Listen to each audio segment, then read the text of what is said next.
Who is the greatest tennis player of all time? This is a very difficult question because straight away, if you take one name out of these three, we have three names: Roger Federer, Rafael Nadal, and Novak Djokovic. If you are going to pick one name, you are going to get roasted by the fans of the other two.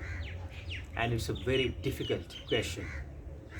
So I have a very interesting answer to this question. By the end of this year, this is year 2022, and 22 is a very special number for me in tennis personally.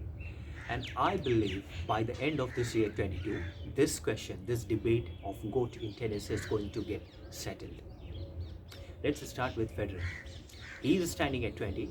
Can he reach up to 22 Grand Slams by the end of this year? Looks difficult. Roger Federer has a maximum number of fan followings in tennis fraternity, because the kind of tennis he has played is phenomenal, simple, classy, elegant, beautiful.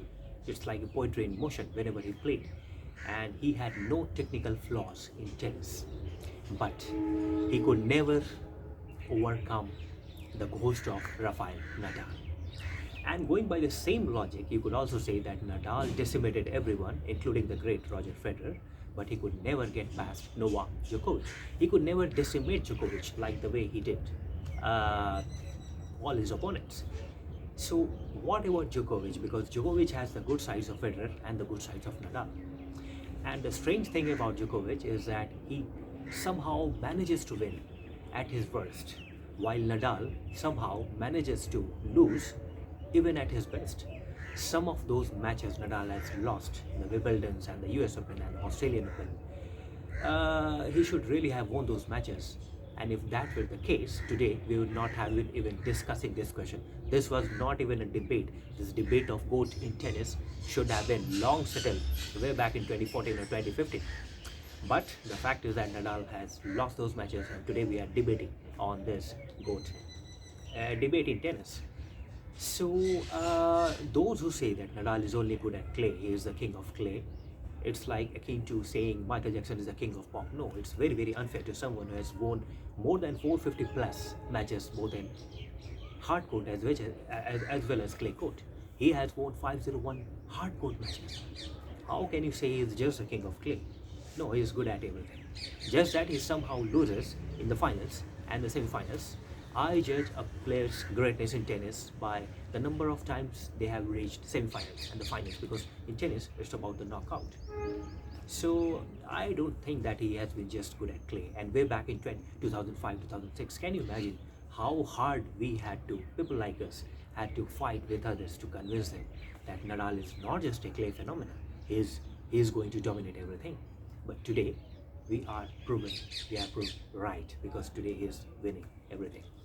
Now, Djokovic fan following is very interesting, because earlier we used to have Federer versus Nadal duel, and whenever Federer used to crash out, his fans used to root for Djokovic because he could deny Nadal the title. If Nadal used to crash out early, his fans used to now root for Djokovic because he could deny Federer the title.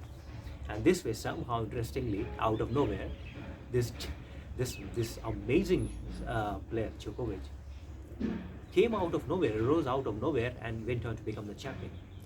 What has been done to him this Australian Open was wrong. This is not the way you treat the greatest. Did I just say greatest? Well, Djokovic has the consistency of Federer, because Nadal lacks this consistency.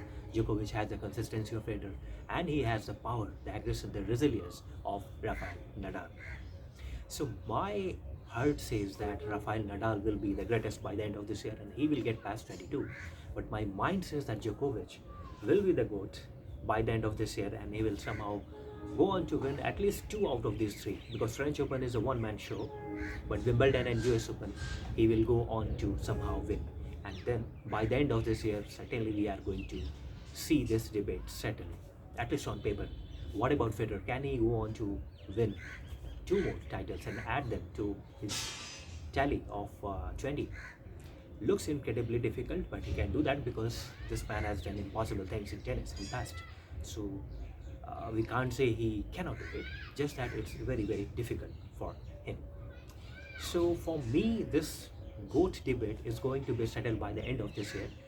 And as I said, someone who gets past 22 So why is 22 a special number? I will tell you exactly why this is so special for me. 22 is the number of Grand Slams won by another special player in tennis, and the name of that player is Steffi Graf.